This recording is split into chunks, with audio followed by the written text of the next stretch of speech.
Bismillah, walhamdulillah, wassalatu wassalamu ala rasulillah wa ala alihi wa sahbihi wa man wala, amma ba'd. Auzubillahi minasyaitonir rajim. Ya ayyuhallazina amanu kutiba alaikumus syiyam kama kutiba alal ladzina min qablikum la'allakum tattaqun. Wa may yattaqillaha yaj'al lahu makhraja wa yarzuqhu min haitsu la yahtasib.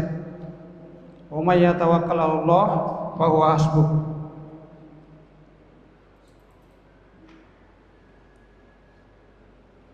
Bapak Ibu yang saya hormati, adik-adik mahasiswa, tentu kita harus bersyukur kepada Allah Subhanahu wa taala karena bulan Ramadan 1447 Hijriah kita masih dapat, dan kita tahu banyak orang, bukan tua, bukan sakit, bukan juga mungkin ada yang muda, itu meninggal menjelang Ramadan. Ada sekampung saya masih muda, masih aktif juga sebagai ASN, menjelang Ramadan 2-3 hari sebelum Ramadan meninggal dunia. Ada juga malam Ramadan meninggal dunia. Ada yang baru sahur meninggal dunia. Jadi sesungguhnya ini kita hanya menunggu kapan kita juga menuju ke akhirat. Oleh karena itu saya ingin mengingatkan kembali sebagaimana yang disampaikan kemarin ya, saya juga ikuti walaupun tidak di masjid. Bapak Wakil Rektor 1 menyampaikan bahwa sesungguhnya kalau dikaitkan dengan pendidikan, Ramadan itu sesungguhnya punya kurikulum. Puasa juga semestinya punya kurikulum. Sejak dahulu kala itu ya, sesungguhnya kalau kita baca kurikulum, selalu yang diutamakan itu adalah tujuan. Sebelum kurikulum standar kompetensi itu ada kurikulum sebelumnya itu yang disebutkan di awal itu adalah tujuan instruksional umum dan tujuan instruksional khusus. Itu juga yang disebut kompetensi dasar dan dasar kompetensi. Kemudian dilanjutkan lagi dengan CP atau capaian pembelajaran. Kalau bahasa Inggrisnya learning outcome. Nah, masuk lagi capaian pembelajaran itu di kurikulum Merdeka sesungguhnya sudah ada. Nah, sekarang sebagaimana yang disampaikan kemarin bahwa kita sekarang masuk ke kurikulum OBE, outcome apa itu B-nya? Best, outcome based education. Jadi capaian. Kalau di dalam kegiatan-kegiatan lain disebut kegiatan berdampak, kegiatan berefek, memberikan nilai tambah. Apakah puasa kita ini sudah mencapai tujuan? Saya ingat orang tua kita dulu itu selalu menyampaikan pesan. Kalau kita mau melaksanakan sesuatu, meniatkan, merencanakan, tentukan dulu tujuannya. Disebut jokamemeno apa kolatu. Apa namanya itu kalau kegiatan lain ya, bukan perjalanan. Jokamemeno apa kolatu artinya sudah siapkanlah tujuanmu sebelum kau melaksanakan sesuatu. Puasa juga begitu. Apakah puasa kita ini sudah berdampak kepada kita? Saya ini sudah umur 60 tahun ya. Berarti saya memastikan saya sudah berpuasa itu selama 50 tahun. Sejak kecil saya masih mengevaluasi diri, betulkah ini saya puasa dan memperoleh derajat takwa itu? Saya masih mencari-cari apakah betul. Karena saya membaca juga di ayat disebutkan. Karena tadi itu yang CP itu capaian pembelajaran atau outcome itu kan sesungguhnya ada kriterianya, ada indikatornya. Kalau takwa itu ada ciri-cirinya. Adakah kita sudah punya ciri-ciri itu? Padahal puasa itu mendidik kita untuk mencapai takwa. Inna akramakum indallahi atqakum. Sesungguhnya manusia yang paling mulia itu yang bertakwa. Nah, sekarang pertanyaannya, apakah kita sudah menetapkan tujuan itu sebelum berpuasa? Jangan sampai hanya yang didapat adalah lapar dan haus saja. Karena kita tidak pernah mengoreksi diri. Fenomenanya kelihatan. Mengapa semakin masuk bulan Ramadan semakin ramai pasar, semakin tinggi konsumsi, semakin banyak kita makan. Sehingga saya cermati ya, saya periksa itu biasa di tong-tong sampah itu. Ternyata sisa-sisa makanan itu banyak sekali yang disia-siakan dan dibuang-buang. Boleh kalau ada mahasiswa mau meneliti di tempat sampah selama Ramadan, pembuangan air itu yang banyak sekarang ini adalah sisa-sisa makanan yang dibuang-buang. Jadi kalau ada binatang, kucing yang lapar, yang kurus atau anjing, bawa saja ke pembuangan sampah terakhir itu. Pasti dia kekenyangan karena sisa-sisa manusia itu banyak sekali dibuang-buang. Padahal mestinya Ramadan ini mendidik kita untuk melakukan efisiensi. Saya dulu mohon maaf kalau saya sebut saya ya, tidak berarti saya yang terbaik. Saya ingin menunjukkan saja bahwa saya mempraktekkan itu, bahwa puasa itu sesungguhnya mengajak kita untuk memberi, tidak meminta. Memberi saja, jangan mencari-cari. Kalau saya dulu itu, saya hitung-hitung beasiswa saya waktu kuliah itu, karena makanan waktu itu kalau tidak salah ya 30.000 per hari ya di beasiswa itu. 30.000 per hari ya. Ini hitungan ekonomi ya. Saya Senin Kamis usahakan berpuasa. Dan saya hitung 30.000 per hari itu ada sisanya 10.000 setiap minggu.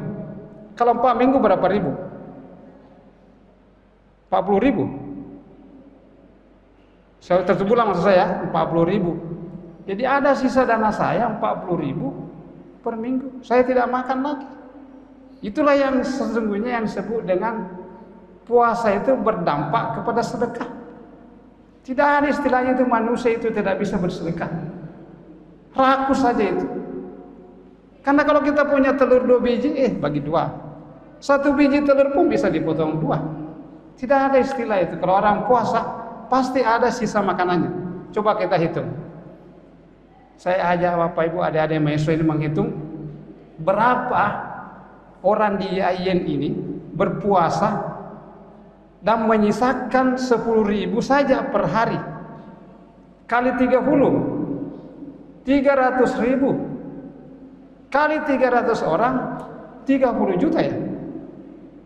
1 bulan. Jadi sesungguhnya kalau dana 30 juta ini dikelola dengan baik selama Ramadan, itu bisa jadi infak kita kepada mahasiswa yang tidak mampu itu. Ini Ramadan saja. Bagaimana kalau seluruh Indonesia? 1 juta kali 300.000. Cocok ya hitungan saya. Per hari tadi kan 10.000 ya.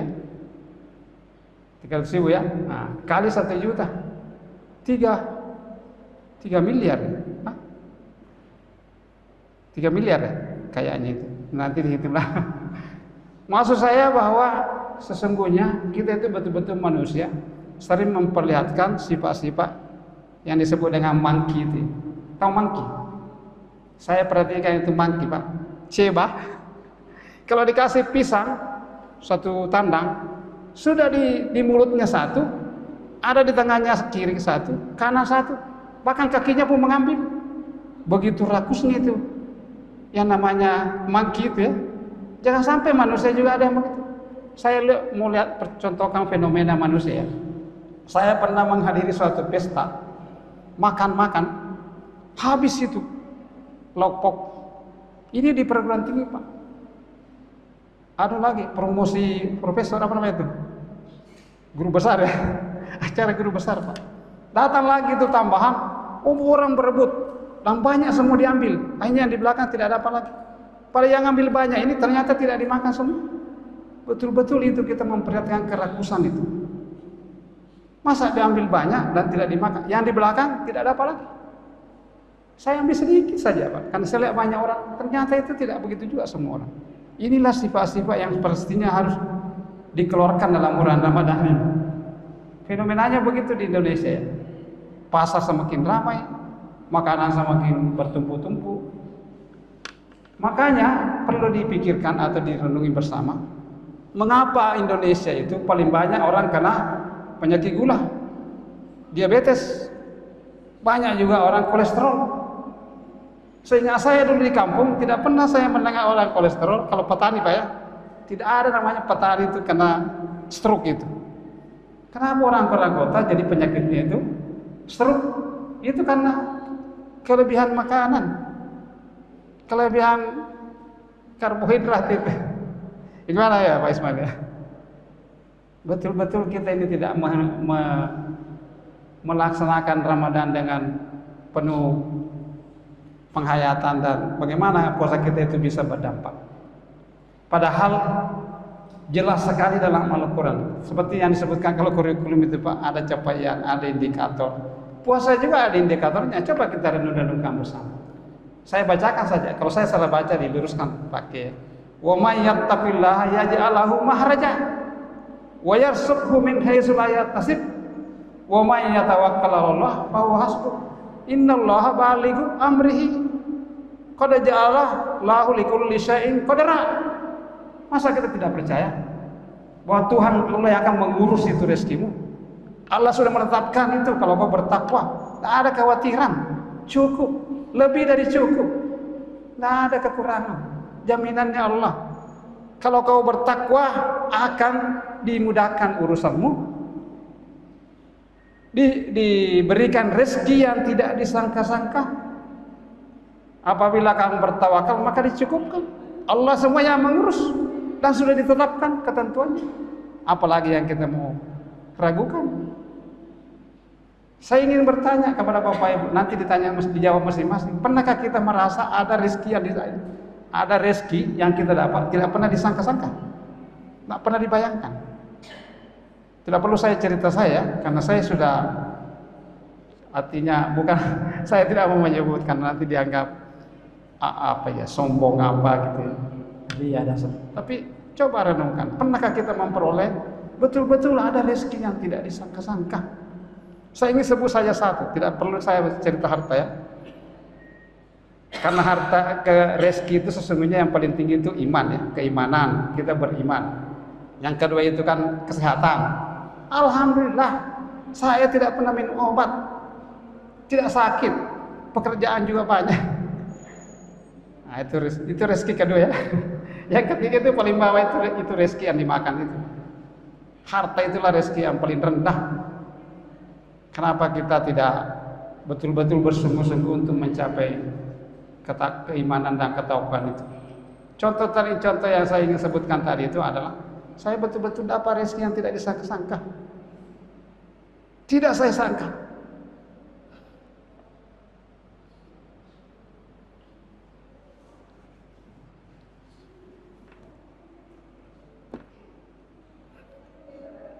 Saya tidak cerita harta ya. Saya dapat anak yatim 4. Itu rezeki yang paling besar yang saya peroleh. 4 Pak. Yatim piatu.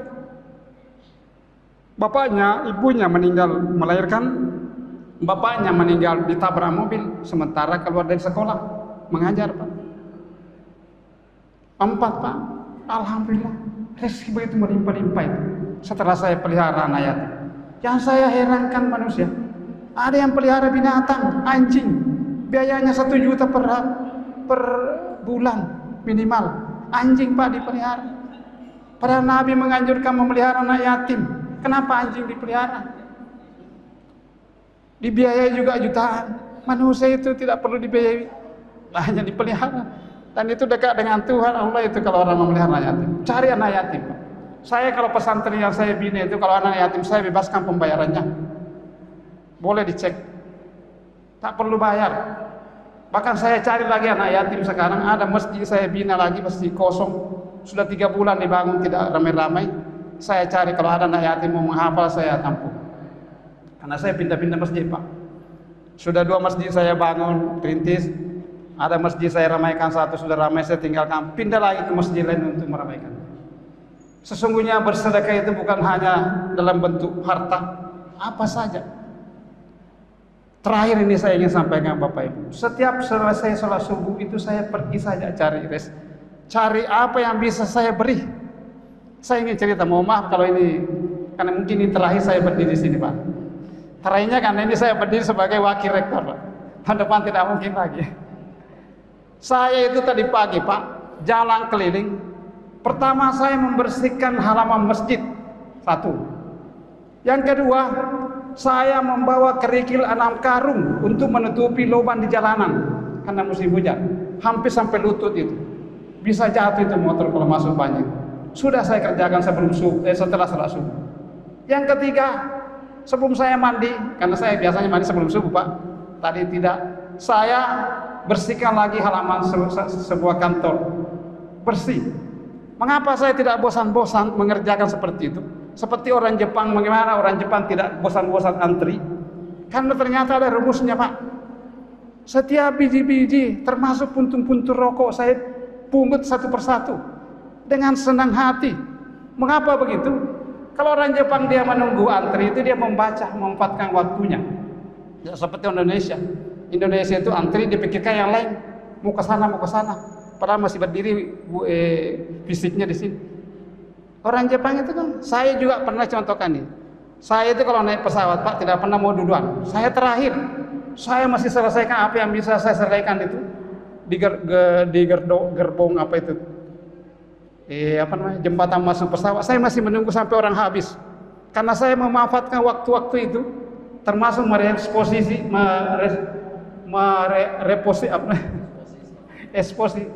disposisi surat itu sebelum saya masuk ke pesawat.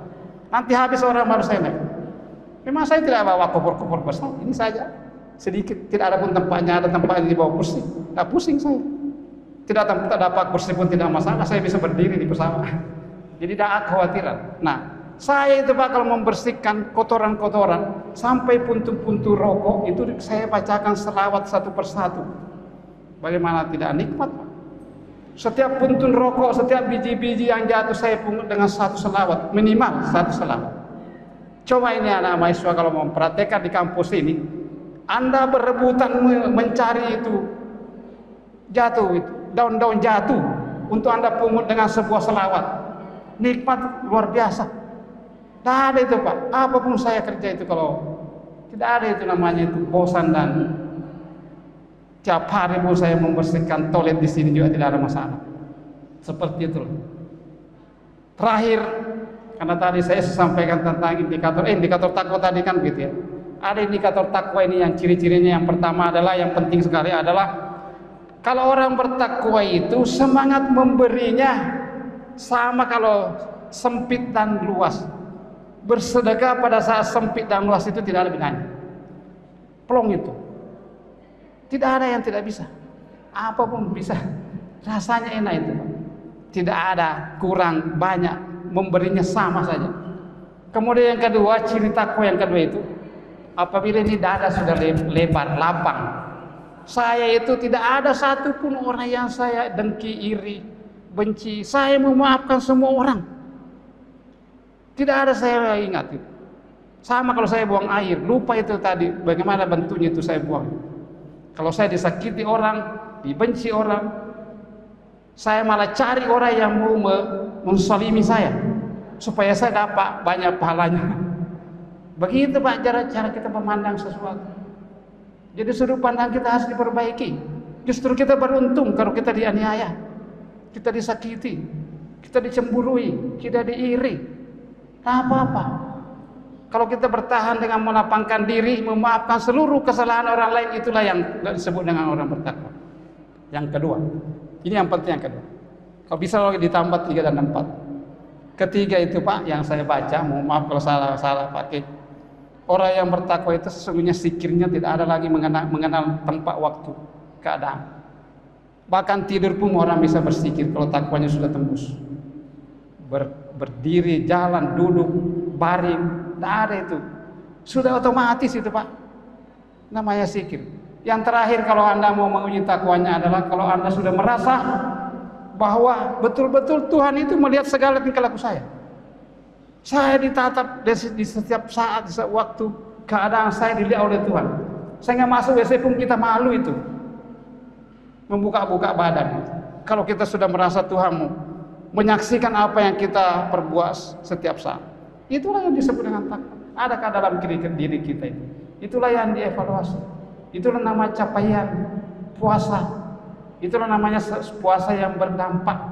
Kalau kita masih selalu buru-buru mau makan, sepertinya takut sisa, takut tidak dapat makanan, itu belum Pak. Saya setiap puasa tidak pernah saya khawatir ada yang saya buka atau tidak ada masalah. Minum 1 gelas pun, 1 biji kurma cukup, tidak saya makan banyak. Sahur pun begitu juga. Kalau tidak ada nasi, karena saya biasa masak sendiri kalau mau puasa di luar Ramadan. Kalau tidak ada apapun, pisang saya makan, puasa lagi. Apa saja yang ada. Nah, perlu ini dipaksa untuk menjadi pabrik seperti pabrik yang dipaksa untuk bekerja dan sehingga rusak cepat itu. Yang merusak itu kan kita sendiri. Oleh karena itu, mari kita maafkan bulan Ramadan ini masih sepertiga hari ke-8 ya. Masih banyak waktu kita mengintrospeksi, merefleksi. Kalau Pak Kada itu kalau kita buat dokumen asesmen untuk diri LED evaluasi diri. Iya, LED. Kita buat LED Pak, evaluasi diri masing-masing. Pasti kita tahu apa yang kita belum bisa capai dan kita berusaha untuk mencapai. Terima kasih. Wallahu muwaffiq ila aqwamit thoriq. Assalamualaikum warahmatullahi wabarakatuh.